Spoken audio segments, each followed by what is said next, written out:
ઉનાળાની ગરમીમાં જ્યારે શાકભાજી ખાવા ગમતા નથી હોતા અથવા તો માર્કેટમાં આપણને સારા મળતા નથી હોતા, તો એવા સમયે સરસ રીતે કામ લાગે તેવી આ શાક વગરનું શાક એટલે કે કોઈ પણ લીલોતરી વગરનું શાક આપણે આજે બનાવવા જઈ રહ્યા છે. આજની જે રેસીપી હું તમને બતાવવા જઈ રહી છું તે મારા દિલથી એકદમ નજીક છે. આ મારું પોતાનું ક્રિએશન છે. વિડીયોને છેલ્લે સુધી જોજો, ચોક્કસ ઇન્ટરેસ્ટિંગ બનશે અને ખૂબ જ મજાની રેસીપી બનશે. તો ચાલો જોઈ લઈએ કેવી રીતે બને છે. તો સૌથી પહેલાં આપણે અડધો કપ બારીક સુધારેલા અથવા તો રફલી ચોપ કોથમીર લઈ લેવાના છે. એની અંદર આપણે 3 કળી લસણ ઉમેરી લઈશું. 2 લીલા મરચાં લીધા છે, એને આ રીતે આપણે કટ કરીને લઈ લઈશું. 2 ટેબલસ્પૂન બારીક સુધારીને રાખેલા આપણે કાંદા લઈ લઈશું. ત્યારબાદ આપણે 1 ટીસ્પૂન જેટલું આદું ઉમેરી લઈશું અને એની અંદર સ્વાદ પ્રમાણે મીઠું અથવા તો 5 ચમચી જેટલું મીઠું, અને એ પણ મેં અહીંયા આખું એટલે કે રોક સોલ્ટ કહે તે મેં લીધું છે અહીંયા. અને હવે આપણે 5 ચમચી જેટલું જીરું ઉમેરી લઈશું અને એની સરસ મજાની વાટીને પેસ્ટ બનાવી દઈશું. જો તમારી પાસે આવો ખલદસ્તો ન હોય તો તમારે આ પ્રોસેસ ચોપરની અંદર કરવો, પણ મિક્સીની અંદર બારીક પેસ્ટ નથી બનાવવાની. આ રીતે આપણને દરદરી પેસ્ટ જ જોઈએ છે અને આ રીતની આપણને પેસ્ટ બનાવીને તૈયાર કરી લેવાની છે.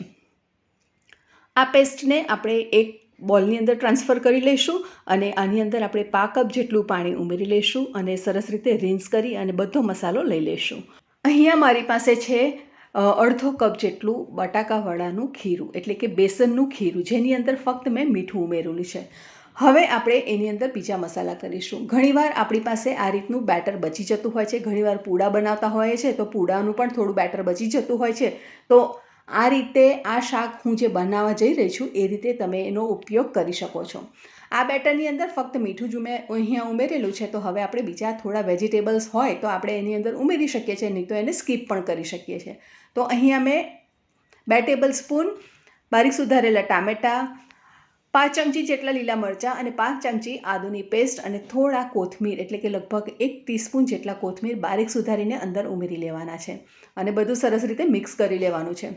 તમારી પાસે જો ટામેટાં કાંદા પણ અવેલેબલ ન હોય તો તમે એ પણ સ્કીપ કરી શકો છો અને કાંદા ટામેટાં વગર પણ તમે બનાવી શકો છો. પણ બધું સરસ રીતે આમ મિક્સ થઈ જાય એટલે આપણે આ બેટરને મૂકી દઈશું સાઈડ પર. અને જો સિઝનમાં તમારી પાસે લીલા કાંદા કે લીલું લસણ હોય તો તે તમે ઉમેરીને બનાવો તો બહુ જ મજા પડશે આ શાક ખાવાની. સ્વાદ પ્રમાણે થોડું મીઠું અંદર ઉમેરી લઈશું એટલે કે ફક્ત ટામેટાના ભાગનું, કેમ કે ઓલરેડી આપણે બેસનના બેટરની અંદર મીઠું અંદર ઉમેરેલું જ હતું. તો હવે આ બેટર આપણું બનીને તૈયાર થઈ ગયું છે. હવે એક પેન લઈશું, એની અંદર આપણે 2 થી 3 ટેબલસ્પૂન જેટલું તેલ લઈ લઈશું. સિંગ તેલનો મેં અહીંયા ઉપયોગ કર્યો છે, તમે એની જગ્યાએ ઘી અથવા બટરનો ઉપયોગ કરીને પણ બનાવી શકો છો. અડધી ચમચી જીરું ઉમેરી લઈશું. જીરું લાલ થાય એટલે આપણે 2 ટેબલસ્પૂન બારીક સુધારેલા કાંદા ઉમેરી લઈશું અને કાંદાને સરસ રીતે સાંતળી લેવાના છે. લગભગ આપણે 2 થી 3 મિનિટ સાંતળીશું જેથી કરીને એનો કલર સરસ આવી જશે અને આ રીતે હલકો ગુલાબી કલર આવે ત્યારબાદ આપણે જે પેસ્ટ વાટીને એટલે કે જે ચટણી વાટીને રાખી છે એની અંદર ઉમેરી લઈશું અને લગભગ 2 મિનિટ માટે એને સરસ રીતે સાંતળી લઈશું.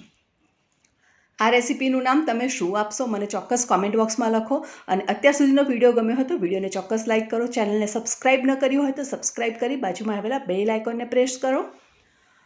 હવે આ રીતે અહીંયા આપણે 2 ચીઝના ક્યુબ છીણીને તૈયાર કરી લેવાના છે.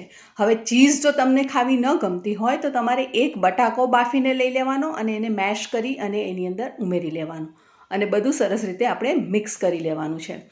ચીઝ ઉમેરવાથી ગ્રેવી થોડી થીક થશે અને જો તમને ચીઝ ખાવી ન ગમે તો તમે ચોક્કસ બટાકા બાફી અને એને અંદર ઉમેરી શકો છો.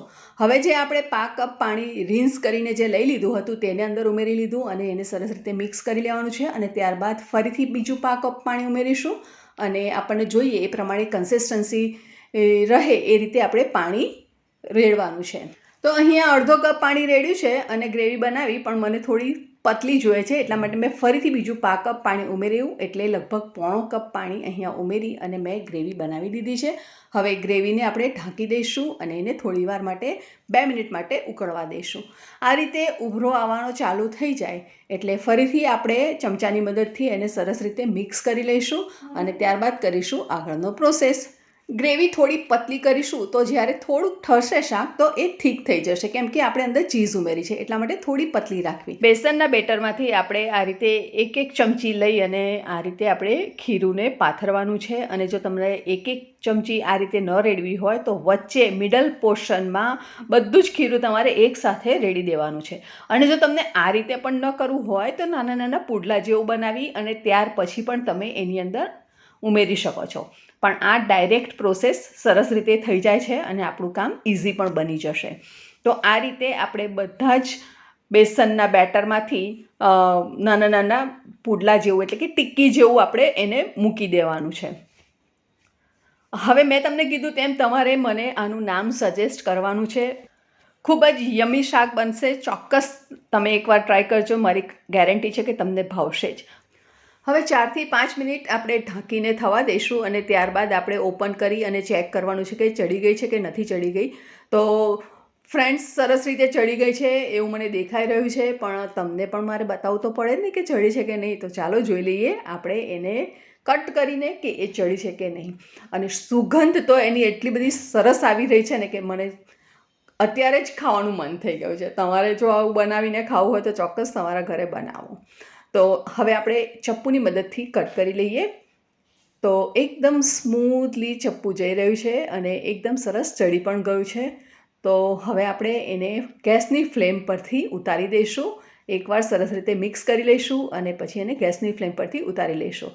તો તમે જોઈ શકો છો ફ્રેન્ડ્સ, ગ્રેવી પણ એકદમ પતલી નથી રહી, થોડી થીક પણ થઈ ગઈ છે.